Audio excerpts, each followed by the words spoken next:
আচ্ছা, আজকে তোমাদের সাথে যে বিষয়টা আলাপ করব সেটি হচ্ছে environmental legislation in Bangladesh. Environmental legislation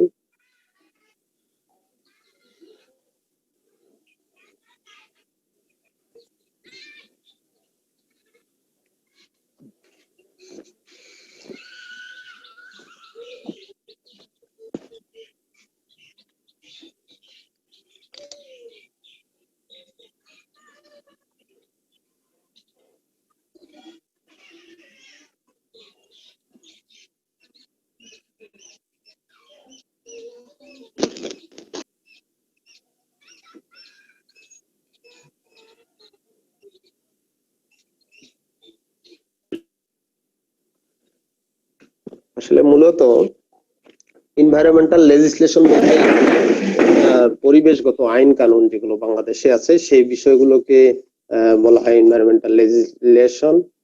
এখানে তিনটা জিনিস আমাদের একটু জানা রাখা দরকার, যে লেজিসলেশন কাকে বলে, অ্যাক্ট কাকে বলে এবং রুল কাকে বলে।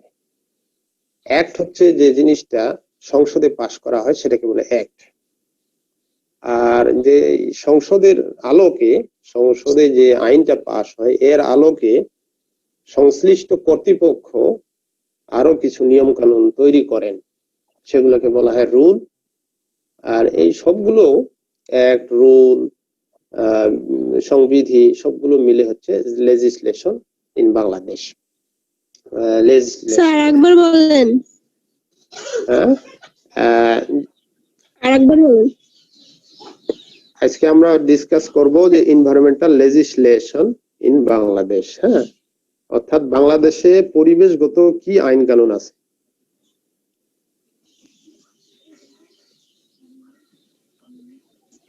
আচ্ছা, আমি এখানে রেকর্ডিং করলে ভালো হইতো। হ্যাঁ, রেকর্ডিং করলে ভালো হইতো স্যার। রেকর্ডিংটা কোথায় দিব? আচ্ছা, আমি এখানে সবাইকে আনমিউট করে দিতে চাচ্ছি, কিন্তু আমি তো কোথায় আনমিউট করে দিব? Unmute themselves. স্যার নিজে নিজে আবার মিউট আনমিউট দুটোই করা যায় স্যার। হ্যাঁ,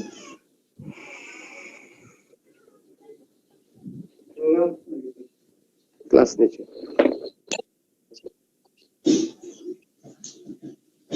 স্ক্রিন।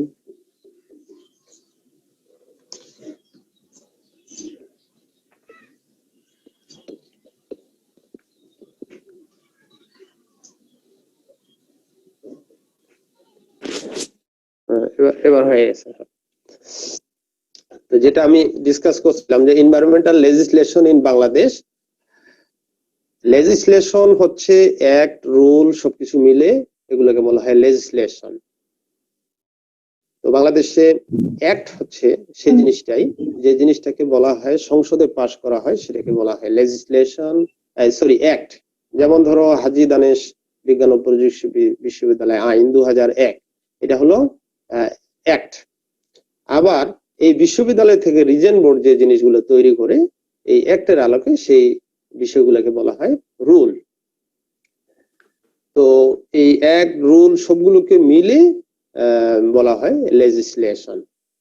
এখন আমরা যদি বলি যে বাংলাদেশ এই পরিবেশগত দিক দিয়ে গ্লোবাল যে স্ট্যান্ডার্ড, হ্যাঁ, এই গ্লোবাল স্ট্যান্ডার্ডে আমরা অনেক পিছিয়ে আছি। এর মূলত কারণ কি? স্বাধীনতার এত বছর পরেও why we are lagging behind from global standard, because আমাদের যে environmental management system, existing laws and legislation, সেই বিষয়গুলো আমাদের এখনো উইক। আমরা এখনো এনভায়রনমেন্টের ম্যানেজমেন্টে আমরা খুব বেশি আগাইতে পারিনি। তো আমরা যদি দেখি যে এনভায়রনমেন্ট ইন্টারন্যাশনাল এবং ন্যাশনাল যে ল গুলো আছে সেগুলো কোথা থেকে শুরু হলো। প্রথমে আমরা বলতে পারি যে স্টকহোম একটা কনফারেন্স হয়েছিল স্টকহোমে। এই স্টকহোম কনফারেন্স হয়েছিল এনভায়রনমেন্টের উপরে, যেটা এনভায়রনমেন্টাল ম্যানেজমেন্ট এন্ড মুভমেন্টের একটা milestone.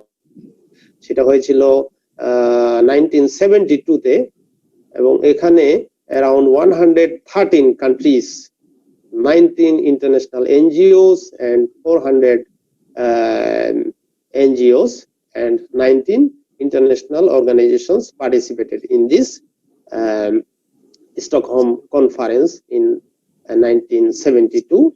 Stockholm means the capital of Sweden. So এখানে অনেকগুলো দেশ পার্টিসিপেট করে। আমি আগেই বলেছি যে 113টা দেশ এই স্টকহোম কনফারেন্সে অ্যাটেন্ড করে, এবং ইন্টারন্যাশনাল অর্গানাইজেশন এবং national organisation, government, non government organisation এখানে পার্টিসিপেট করে। এবং এইখান থেকে IPCC, international panel on climate change, 1988 সালে এই সংস্থাটি গঠিত হয়। এবং এই সিদ্ধান্তের আলোকে 1972 সালে স্টকহোমে যে কনফারেন্সটা হয়, সেই কনফারেন্সের সিদ্ধান্তের আলোকে প্রত্যেকটা দেশে নিজস্ব মন্ত্রণালয়, পরিবেশ মন্ত্রণালয়, পরিবেশ এজেন্সি, ডিপার্টমেন্ট অফ এনভায়রনমেন্ট, এই জিনিসগুলো গঠিত হয়। এবং এই ডিসিশনের আলোকে UNEP, united nations environmental programme, UNEP এবং IUCN এস্টাবলিশড হয়। তো এর 10 বছর পরে ঠিক নাইরোবিতে আরেকটি কনফারেন্স হয়, এটাকে স্টকহোম সামিট 1972। এরপরে নাইরোবি আফটার 10 ইয়ার্স একটা ফলো আপ প্রোগ্রাম হয়। এর আলোকে বাংলাদেশ এ পর্যন্ত এনভায়রনমেন্ট রিলেটেড যে সকল সংস্থায় সাইন করেছে, মোটামুটি 28 এনভায়রনমেন্টের চুক্তি এবং প্রটোকলে বাংলাদেশ সাইন করেছে। তো বাংলাদেশ যে সকল চুক্তি এবং প্রটোকলে সাইন করেছে, মূলত এগুলো ছিল বায়োডাইভার্সিটি উপরে বিশেষ করে জোর দেওয়া হয়েছে, ফরেস্ট ম্যানেজমেন্টের উপরে, এবং জোর দেওয়া হয়েছে এনভায়রনমেন্ট পলিসির উপরে। এই যে আমি বললাম 28টা ট্রিটিস, তারপরে প্রোটোকল, এগুলোতে সাইন করেছে বাংলাদেশ, তার মধ্যে এটা রয়েছে। এখন বাংলাদেশে যদি আমরা বলি যে এনভায়রনমেন্ট রিলেটেড পলিসি, বাংলাদেশে যে এনভায়রনমেন্ট রিলেটেড পলিসি গুলো আছে, সেই পলিসি গুলো কি কি, তাহলে আমি একটু তোমাদের দেখানোর চেষ্টা করব ছবি দিয়ে। আমার এখানে যে স্লাইডটা আছে, আমি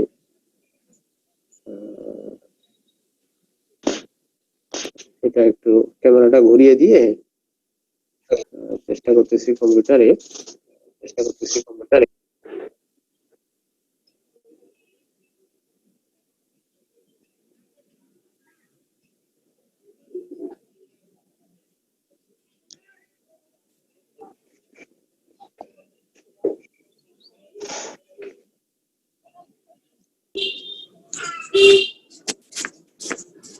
তোমরা এখানে দেখতে পাচ্ছ যে এনভায়রনমেন্ট রিলেটেড পলিসি এবং ল, তার মধ্যে দেখা যাচ্ছে যে master plan for solid waste management for Dhaka city, এরপরে forest act 1927, motor vehicles act 1939। এগুলো আবার উদ্দেশ্যটা কি, যেমন ধরো master plan for solid waste management in Dhaka city, এটার মেইন হচ্ছে ঢাকা সিটির আশেপাশে যে ময়লা আবর্জনা আছে সেগুলো কিভাবে দূরীভূত হবে, সেই আইনটা এখানে দেওয়া আছে। তারপরে ফরেস্ট অ্যাক্ট 1927, 1927 সালে যে ফরেস্ট অ্যাক্ট হয়েছে, সেই ফরেস্ট অ্যাক্ট এটা দেওয়া আছে। এটা ফরেস্ট ম্যানেজমেন্ট কিভাবে হবে, ফরেস্টের গাছ চুরি করলে কি শাস্তি হবে, সেগুলো এখানে দেওয়া আছে। এরপরে আছে মোটর ভেহিকেলস অ্যাক্ট 39 আর স্ক্রিন শেয়ার তাহলে ভালো এটাই দেবে। স্ক্রিন শেয়ার দিলে না, আমি আসলে মোবাইল থেকে করতেছি তো আমি পোস্টারে লেখা বোঝা যায় না। না, তোমাদের তো শীট দিব, যা শুনো খালি, ঠিক আছে? জি স্যার। তোমাদের শীট আমি সাপ্লাই দিয়ে দিব। সমস্যা নাই স্যার, বলেন। হ্যাঁ, এগুলো অনলাইনে বলা মানে একটু খালি আইডিয়া দিচ্ছি, অনলাইন থেকে খুব বেশি কিছু জি স্যার। বুঝতে তো নাই, তোমাদের সময়টা কাটাচ্ছি। আর এটা শীট দিয়ে দিব, জাস্ট একটু মনোযোগ দিয়ে পয়েন্টগুলো বলছি।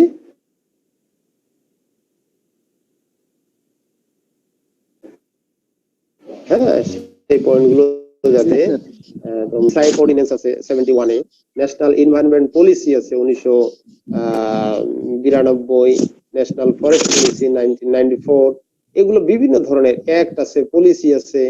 এনভায়রনমেন্ট কনজারভেশন কোড 2000 সালে পরিবেশ সংরক্ষণ আদালত নামে একটা আইন পাস হয়েছে সংসদে, সেটা এনভায়রনমেন্টের যেগুলো সেগুলো এটা ডিল করবে। আচ্ছা, এরপরে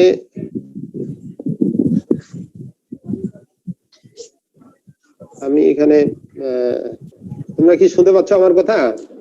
জি স্যার। জি স্যার, শুনতে জি স্যার, পাচ্ছি। শুনতে পাচ্ছি স্যার। আচ্ছা, জি স্যার। গুড। এনভায়রনমেন্ট পলিসি 1992, যেটা আমি তোমাদেরকে একটু বেশি জোর দিব, হ্যাঁ, সেটাতে কি দেওয়া আছে এই এনভায়রনমেন্ট পলিসিতে? এটাতে যেটা দেওয়া আছে এটা হচ্ছে যে বাংলাদেশের ইকোলজিক্যাল ব্যালেন্স এবং overall development through protection and improvement of environment, সেই বিষয়টা এখানে জোর দেওয়া হয়েছে। অর্থাৎ আমরা যে কোনো কাজ করতে যাই, মনে করো একটা ইন্ডাস্ট্রি আমি করতে গেলাম, অথবা একটা এই ধরো ব্রিজ করব, সেখানে আমাদের সবসময় খেয়াল রাখতে হবে যে আমার এখানে মানে পরিবেশ যাতে ক্ষতিগ্রস্ত না হয়, এই জিনিসটা মেনটেন করাই হলো এই পলিসির 1 নাম্বার অবজেক্টিভ, যে to maintain ecological balance and overall development, overall development for protection and improvement of the environment. পরিবেশ ক্ষতি করে কোনো কিছু করা যাবে না, নাম্বার 1। নাম্বার 2 হচ্ছে to protect the country against natural disaster, অর্থাৎ প্রাকৃতিক যত রকমের ডিজাস্টার আছে, সেটা হতে পারে সাইক্লোন, সেটা হতে পারে ক্ষয়, হ্যাঁ, ভূমিক্ষয়, নদী ভাঙ্গন, সেগুলো রক্ষার জন্য আমাদের ব্যবস্থা নিতে হবে। এটা সংসদে পলিসি পাস হয়েছে, এই রিলেটেড পরবর্তীতে আইন তৈরি করতে হবে। এবার to identify and regulate activities which pollutes and degrade the environment, এখানে বলা হচ্ছে যে যে সকল কার্যকলাপ আমাদের পরিবেশকে পলিউট করে, যে সকল কার্যকলাপ আমাদের এনভায়রনমেন্টকে ডিগ্রেড করে, সেগুলো আইডেন্টিফাই করতে হবে এবং এগুলো সরকার দমন করবে। যেমন ধরো দিনাজপুরে কয়েকদিন আগে ইট ভাটায় অনেকগুলো ইট ভাটার মালিককে কিন্তু জরিমানা করেছে, হ্যাঁ। তারপরে কয়েকজন জেলখানায়ও আছে, এরকম সিচুয়েশনে আছে। তাহলে এখানে বলা হচ্ছে এগুলো প্রথমে আইডেন্টিফাই করা এবং এগুলো রেগুলেট করা, অর্থাৎ কন্ট্রোল করা, যে কোন কোন কাজগুলো আমাদের পরিবেশকে দূষিত করছে এবং কোন কোন কাজগুলো আমাদের পরিবেশকে ডিগ্রেড করতেছে। এরপরের অবজেক্টিভ হচ্ছে to ensure environmentally sound development in all sectors, অর্থাৎ প্রত্যেক সেক্টরে আমাদের এনভায়রনমেন্টের সাউন্ড ডেভেলপমেন্ট, যাতে, যেমন ধরো আমাদের কৃষি ক্ষেত্রে আমরা যদি চিন্তা করি, আমি একটা উদাহরণ দিতে পারি যে চীনে এক সময় ওরা দেখলো যে চড়ুই পাখি প্রচুর ধান খেয়ে ফেলতেছে। এই চড়ুই পাখি হাত থেকে বাঁচার জন্য ওরা কি করলো, পেস্টিসাইড মারা শুরু করলো। পেস্টিসাইড মারলো, এমন ভাবে মারলো যাতে করে চড়ুই পাখিগুলো মারা যায়। এই চড়ুই পাখি ঠিকই মারা গেল। পরের 2 বছর ভালোই ধান হলো, কিন্তু তার পরের বছর থেকে এমন পোকা ধরা শুরু করলো ধান খেতে, যে ধানের প্রোডাকশন অনেক কমে গেল। এর মূল কারণ হচ্ছে চড়ুই পাখি শুধু ধানই খাইতো না, তারা একটু ক্ষতিকর পোকামাকড় এগুলোও কিন্তু খাইতো, ইনসেক্ট খাইতো। তো যার কারণে আমরা এই যে চড়ুই পাখিকে মারতে গিয়ে পরিবেশের কথা চিন্তা না করে আমরা শুধু প্রোডাকশনের কথা চিন্তা করেছি, যার কারণে ঠিকই 2-1 বছর হয়েছে কিন্তু এটা সাস্টেনেবল হয়নি। তো সুতরাং এখানে বলা হচ্ছে to ensure environmentally sound development in all sectors. শুধু উপস্থিত 2-1 বছর ভালো প্রোডাকশন পাইলাম সবকিছু মেরিটে এরকম যাতে না হয়, সাস্টেনেবল যাতে হয়। পরের অবজেক্টিভ বলা হচ্ছে to ensure sustainable long term environmentally sound use of all national resource. আমাদের যে ন্যাশনাল রিসোর্স গুলো আছে, ধরো আমাদের দেশের কয়লা আছে, আমাদের দেশের পাথর আছে, আমাদের দেশের বড় সম্পদ আছে, এই যে ন্যাশনাল রিসোর্স যেগুলো আছে এগুলো যাতে আমরা দীর্ঘদিন ধরে ইউজ করতে পারি সাস্টেইনেবল ওয়েতে, এটা আমাদের এনশিওর করতে হবে। একবারে সব আহরণ করে সব শেষ করে দিব এরকম যাতে না হয়, কারণ এগুলো হচ্ছে নন রিনিউয়েবল রিসোর্স। এরপরে অবজেক্টিভে আমাদের বলা হচ্ছে to actively remain associated with all international environmental initiatives. অর্থাৎ ইন্টারন্যাশনাল ইনিশিয়েটিভ, আন্তর্জাতিক যত রকমের পরিবেশ রিলেটেড কার্যক্রম আছে সেগুলোতে বাংলাদেশ অ্যাক্টিভলি পার্টিসিপেট করবে। এটা হলো আমাদের ন্যাশনাল পলিসি 1992 আউটলাইন বা অবজেক্টিভ। এরপরে আমরা যদি দেখি যে ন্যাশনাল ফরেস্ট পলিসি, এই ন্যাশনাল ফরেস্ট পলিসি 1994 সালে যখন হয় তখন একটা টার্গেট ছিল যে বাংলাদেশের 20% এরিয়া আমরা ফরেস্ট কভার করব, 20% ল্যান্ডকে এফরেস্টেশন বনায়ন কার্যক্রমের আন্ডারে নিয়ে আসব। হ্যাঁ, তো এটা 2000 টার্গেট ছিল 15 সাল পর্যন্ত এটা করা হবে। পরবর্তীতে 2015 সালে যেহেতু এটা অ্যাচিভ হয়নি, তখন এটা কি করা হয়েছে, রিভাইজড করা হয়েছে এবং রিভাইজড করে 2035 সালের মধ্যে আমাদের 20% টার্গেট রাখা হয়েছে, যাতে করে আমরা বনায়নের আওতায় নিয়ে আসতে পারি। এখন ফরেস্ট তো জায়গা সম্ভব হচ্ছে না, এই জন্য রাস্তাঘাটে লাগানো হবে, কৃষি জমিতে লাগানো হবে, অর্থাৎ অ্যাগ্রো ফরেস্ট্রিকে আরো বেশি পরিমাণে বাড়িয়ে দেওয়া হবে। এই কাজটা যারা করবে, এই ফরেস্ট পলিসিতে বলা হয়েছে যে এফোর্টস অফ জিও মানে government organisation and non government organisation with people's participation, জনগণের সম্পৃক্ততায় এই কাজটা করতে হবে। এই পলিসির মধ্যে ইনক্লুড আছে। পলিসি হচ্ছে একটা লং টার্ম জিনিস, এটা দীর্ঘমেয়াদী, 20 বছর মেয়াদী পলিসি হতে পারে, 30 বছর মেয়াদী পলিসি হতে পারে। হ্যাঁ, সেই পলিসি। এরপরে আমাদের এখন বলা হয়েছে যে আমরা 2035 সালের মধ্যে যে 20% ফরেস্ট কভারেজ করব, সেটার মধ্যে কি কি থাকবে। এখানে পলিসির মধ্যে বলা হয়েছে যে natural habitat biodiversity will be conserved. অর্থাৎ অলরেডি যে জায়গাগুলো ফরেস্ট আছে, যেমন ধরো আমাদের দিনাজপুরের বীরগঞ্জে আছে শাল ফরেস্ট, নবাবগঞ্জে শাল ফরেস্ট আছে, এরপরে মধ্যপাড়ায় শাল ফরেস্ট আছে, বিরলের ধর্মপুরের শাল ফরেস্ট আছে, ঠাকুরগাঁয়ের পীরগঞ্জে শাল ফরেস্ট আছে, পঞ্চগড়ে সামান্য একটু জায়গায় শাল ফরেস্ট আছে। এই জায়গাগুলো পাশাপাশি সুন্দরবন ন্যাশনাল কি বলে যে সুন্দরবন যে রিজার্ভ ফরেস্ট সেটাকে কনজার্ভ করা, পাশাপাশি হিল ফরেস্ট আমাদের যে বিভিন্ন পাহাড় আছে সিলেট এবং চিটাগাং এরিয়াতে, চিটাগাং হিল ট্র্যাক্স, সেই যে জায়গাগুলো রিজার্ভ করা হয়েছে সেগুলো কনজার্ভ করা। এরপরে বলা হচ্ছে ইনক্রিজ প্রটেক্টেড এরিয়া বাই 10%। এই রিজার্ভের মধ্যে আবার কিছু কিছু জায়গায় আছে প্রটেক্টেড, অর্থাৎ ন্যাশনাল পার্ক করা হয়েছে জায়গায়, যেগুলো হয়তো বন্যপ্রাণীর ব্রিডিং এর জন্য খুব কার্যকরী, সেগুলোকে প্রোটেক্ট করতে হবে। 10% এই টোটাল ফরেস্টের 10% আবার হাইলি প্রোটেক্টেড করতে হবে। এরপরে বলা হচ্ছে যে private initiatives will be encouraged to implement programs of tree plantation. এই কাজগুলো শুধু যে সরকারই করবে তা না, ব্যক্তি পর্যায়ে উৎসাহ দেওয়া হবে। এই জন্য সরকার মাঝে মাঝে বৃক্ষরোপণের উপরে পুরস্কার দেয়, ব্যক্তি প্রতিষ্ঠান এগুলো দেয়।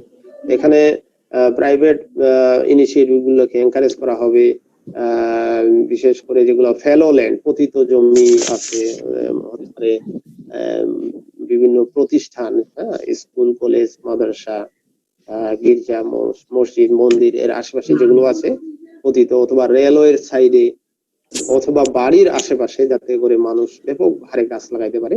এ ব্যাপারে সরকার পলিসি গ্রহণ করেছে, উৎসাহ দিচ্ছে। Technical services will be extended for introducing agroforestry on privately owned fallow land to keep intact the production of grass on government forest. এটা আরেকটা টেকনিক, সেটা হচ্ছে যে আমাদের ন্যাচারাল ফরেস্ট যেগুলো আছে, সরকারি ফরেস্ট গুলোকে যদি রক্ষা করতে হয়, তাহলে কাঠের চাহিদা পূরণ করার জন্য প্রাইভেট ফরেস্ট, বা নিজস্ব জমিতে কিছু গাছ লাগাইলে তাহলে মানুষ কাঠের চাহিদাটা তাদের বাইরেই পূরণ করবে, পাশাপাশি ন্যাশনাল গভর্নমেন্ট ফরেস্ট সেটা রক্ষা পাবে। এটাও technical service forest department, agriculture department দিয়ে দেয়। এটা হলো policy. Encouragement to grow fruit trees for fruits under the afforestation programme. দেশের ফলের চাহিদা পূরণের জন্য এই যে বনায়ন কার্যক্রম নেওয়া হবে, এখানে ফ্রুট ট্রিজ এর প্রডিউস করার ব্যাপারে ব্যাপকভাবে উৎসাহ দিতে হবে। যার কারণে দেখা যায় আমাদের কৃষি জমিতে দেখা যায় আম্রপালির বাগান হচ্ছে, পেয়ারার বাগান হচ্ছে, লেবুর বাগান হচ্ছে, পেঁপের বাগান হচ্ছে, এগুলো সরকারি উদ্যোগে উৎসাহ দেওয়া হচ্ছে। এরপরে আমরা যদি দেখি এনভায়রনমেন্ট কনজারভেশন অ্যাক্ট 1995 সালে পরিবেশ সংরক্ষণ আইন তৈরি হয়েছে। This act was enacted for the conservation of environment. পরিবেশ কনজারভেশনের জন্য এটা হয়েছে। ইমপ্রুভমেন্ট অফ এনভায়রনমেন্ট স্ট্যান্ডার্ডস, আমাদের পরিবেশের স্ট্যান্ডার্ড খুবই নিম্নমানের, এটাকে ইমপ্রুভ করার জন্য হয়েছে। এবং control and mitigation of environmental pollution, কিভাবে দমন করা যায়, কিভাবে মিনিমাইজ করা যায়, আর এই আইন ভঙ্গ করলে তার শাস্তি কি হবে, এটার জন্য এই আইনটা তৈরি করা হয়েছে সংসদে।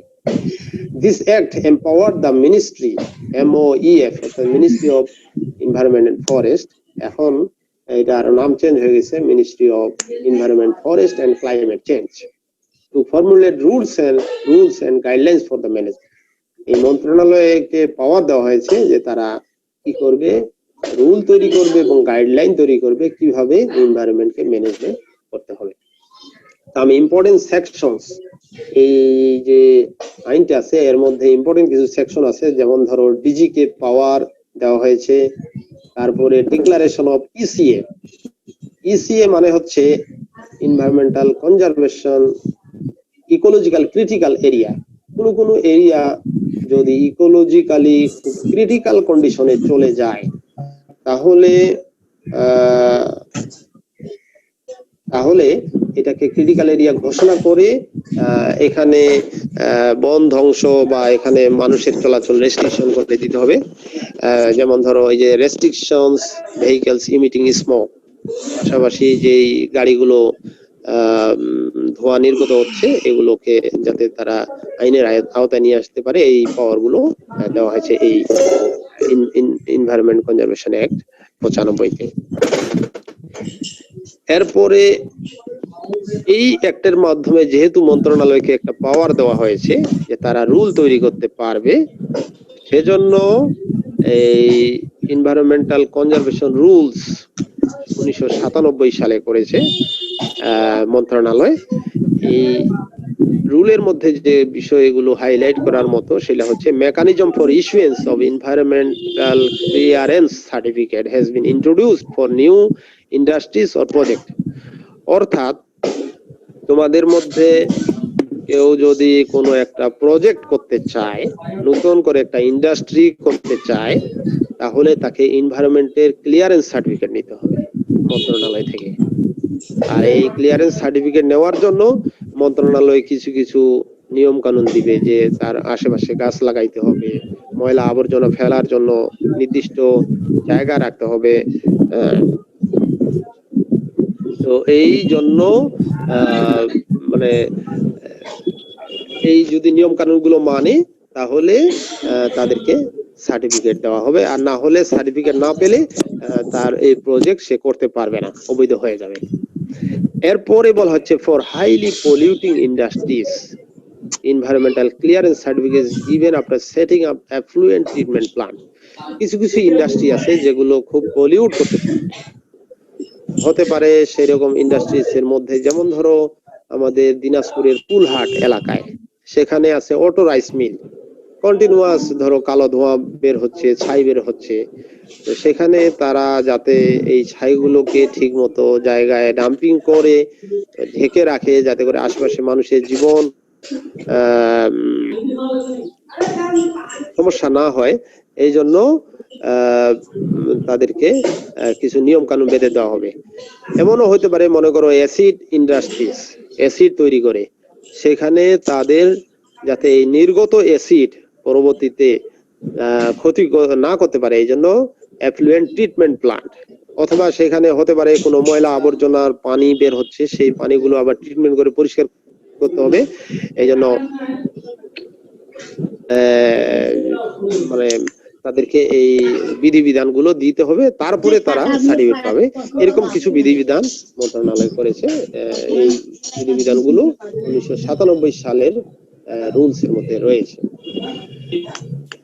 এরপরে বাংলাদেশের ন্যাশনাল এনার্জি পলিসি 1996 সালে একটা পলিসি হয়। হ্যাঁ, সেই পলিসিতে দেখা যাচ্ছে যে এই পলিসির মূল বিষয়টা কি, এই পলিসির মধ্যে কি রয়েছে, utilisation of energy for sustainable economic growth, যাতে আমাদের ইকোনমিক গ্রোথ সাস্টেনেবল হয়, ধীরে ধীরে ধীরে ধীরে বাড়তে থাকে, এইভাবে আমাদের এনার্জিকে ব্যবহার করতে হবে। হ্যাঁ, এবং যদি এই পলিসির আন্ডারে আমরা যেমন ধরো আমাদের কয়লা খুব বেশি বিদেশে রপ্তানি করতে পারবো না, কারণ কয়লা ভিত্তিক অনেক ইন্ডাস্ট্রি গড়ে উঠছে। এখন যদি কয়লা রপ্তানি করি তাহলে আমাদের কয়লা ভিত্তিক একসময় কয়লা শেষ হয়ে যাবে, সুতরাং দেশে কয়লা ভিত্তিক যে ইন্ডাস্ট্রি গুলো সেগুলো বন্ধ হয়ে যাবে। এই জন্য বরঞ্চ আমাদের রিজার্ভ রেখে যাতে করে দীর্ঘদিন আমরা চালাতে পারি বিকল্প এনার্জি, যেমন ধরো এখন সোলার এনার্জি চলে আসতেছে, সেগুলো আমরা ইউজ করতে পারি। এরপরে ইউটিলাইজ সাপ্লাই যেগুলো, সেই সাপ্লাইটা যাতে ঠিক মতো প্রপার জায়গায় হয়, দেশের উন্নয়নে যেটা কাজে লাগে সেটা দেখতে হবে। এরপরে বলা হচ্ছে development of indigenous energy source. Indigenous energy source যেগুলো আছে, যে ধরো গ্রামের এলাকায় যে তারা অনেক সময় গোবর থেকে এনার্জি তৈরি করে, বা বন্ধু চুলা এখন হচ্ছে, চারকোল দিয়ে হচ্ছে, এগুলোকে আরো বেশি ডেভেলপ করা। এমনকি গরুর গোবর থেকে সেখানে বায়োগ্যাস করা হচ্ছে, সেগুলোর ব্যাপারে উৎসাহ দেওয়া, ইন্ডিজেনাস এনার্জি সোর্স। এরপরে বলা হচ্ছে it highlights EIA for new projects. EIA হচ্ছে environmental impact assessment. EIA means environmental impact assessment. সুতরাং এনভায়রনমেন্টাল ইমপ্যাক্ট অ্যাসেসমেন্ট আমাদের করতে হবে। এই জিনিসটা তোমাদের কি এটা পড়ানো হয়েছে EIA? না স্যার। পড়ানো হয়নি? না স্যার, পড়ানো হয়নি। না স্যার। অর্থাৎ কোনো একটা প্রজেক্ট, এটা আমি একদিন পড়াবো, যে কোনো একটা প্রজেক্ট করার আগে দেখতে হবে যে এখানে পরিবেশগত কি কি সমস্যা হতে পারে, কি কি সমস্যা হলে এর মিটিগেশন ব্যবস্থা কি হবে, অর্থাৎ এটা বন্ধ করার বুদ্ধি কি, এগুলো আগে থেকে হাইলাইট করে দিয়ে তাকে বাধ্য করার যে সিস্টেম সেটা থাকতে হবে। Ban on use of fuel for brick burning. এই যে ইটের ভাটাগুলো আছে, সেই ইটের ভাটাগুলো কিন্তু কাঠ ব্যবহার করে, তাই ফুয়েল উঠতে এখানে যাতে ব্যাপক হারে ব্যবহার না করতে পারে। স্যার সবাইকে মিউট করুন প্লিজ স্যার। আমি তো মিউট করে দিচ্ছি, কিন্তু আনমিউট হয়ে যাচ্ছে কেমনে বুঝলাম না আমি। স্যার খুবই প্রবলেম হচ্ছে স্যার। স্যার মিউট করে দেন স্যার। এটা আমি যে কোথায় মিউট করব বুঝতেছি না। স্যার নিচের দিকে আছে স্যার, দেখেন। হাত তো মিউট করতেছে কিন্তু সবাই আনমিউট করলে তো সমস্যা। স্যার আপনি মিউট করতেছেন কিন্তু তারা আনমিউট করে নিচ্ছে এজন্য হচ্ছে আমি হোস্ট না, তো আমি তো লক করে দিতে পারি। স্যার দেন লক করে। আমি তো বুঝতেছি না যে আপনি সবাইকে লক করে দেন স্যার। জি স্যার, আমি লক করে লক দেন স্যার। কোথায় করবো এটাই তো বুঝতেছি।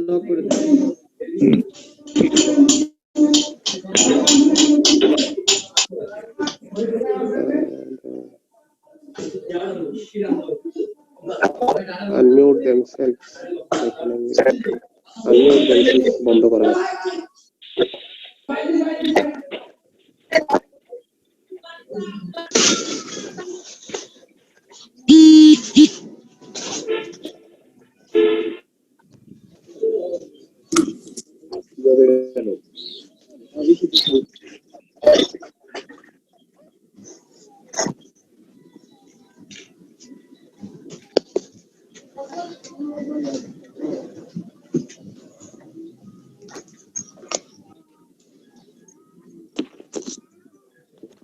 দেখি মোবাইল থেকে দিচ্ছি তো বেশি বুঝতেছি না। আজকে শিখে নি, হ্যাঁ ভালো করে, এরপরে চালাবো আর কি। আচ্ছা, তাহলে আমরা যেটা বলছিলাম যে ন্যাশনাল এনার্জি পলিসি সেটাতে এই বিষয়গুলো হাইলাইট করা আছে। সবাই তোমরা নিজেরা মিউট করে ফেলো। এরপরে আমাদের আছে ন্যাশনাল এগ্রিকালচার পলিসি 1999। এখানে তোমরা দেখবা ডিটেইলস আমি পরে শীটে দিয়ে দিব।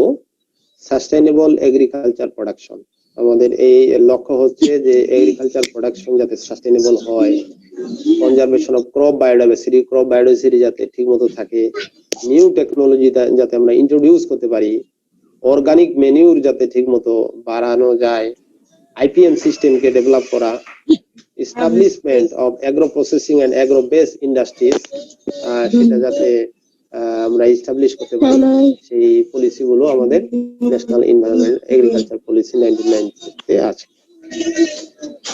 তো এই আজকের মোটামুটি আমার হাতে যেটা ছিল, মূলত ফাইনালি আমি যে কথাটা বলবো তোমাদের সেটা হলো যে আমাদের দেশের পুলিশ এনভায়রনমেন্ট এর পিছনে পড়ার মূল কারণ হচ্ছে আমাদের আমরা ম্যানেজমেন্ট সিস্টেম দুর্বল। আর এই ম্যানেজমেন্ট সিস্টেম দুর্বল হওয়ার মূল কারণ হচ্ছে আমাদের আইন কানুন গুলো দুর্বল এবং এগুলো ইমপ্লিমেন্টেশন হচ্ছে না। পরবর্তীতে এখন এনভায়রনমেন্ট মিনিস্ট্রি হয়েছে, তারপরে এনভায়রনমেন্ট ডিপার্টমেন্ট হয়েছে এবং ডিপার্টমেন্টের আন্ডারে আবার তারা কিছু রুল তৈরি করেছে। সেই রুলগুলো আমি তোমাদের সাথে কিছু ডিসকাস করলাম।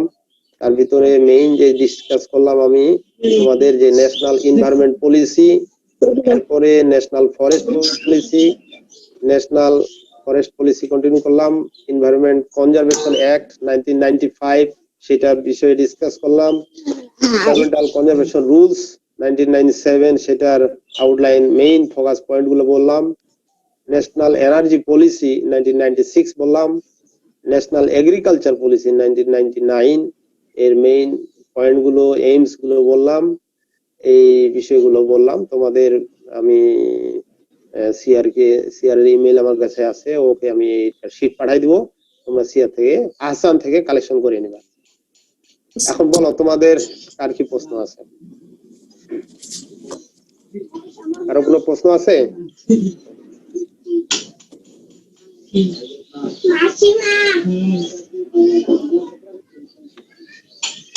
আমার মনে হয় তেমন কারো প্রশ্ন যদি না থাকে তাহলে আমি আজকে তোমাদেরকে অনেক অনেক ধন্যবাদ দিয়ে শেষ করতে পারি। আমার মনে হয় যে আমরা ভবিষ্যতে আরো বেশি ইমপ্রুভ করতে পারবো। দুই একজন হ্যান্ড রেজ করছে তোমাদের, যেমন শামীম কিছু বলবা? তারপরে আরেকজন আছে যে ব্রাহ্মণী রায়, শাহ আলম, যারা হ্যান্ড রেজ করেছো তাদের কোনো প্রশ্ন আছে? আনমিউট করে বলতে পারো। হ্যাঁ,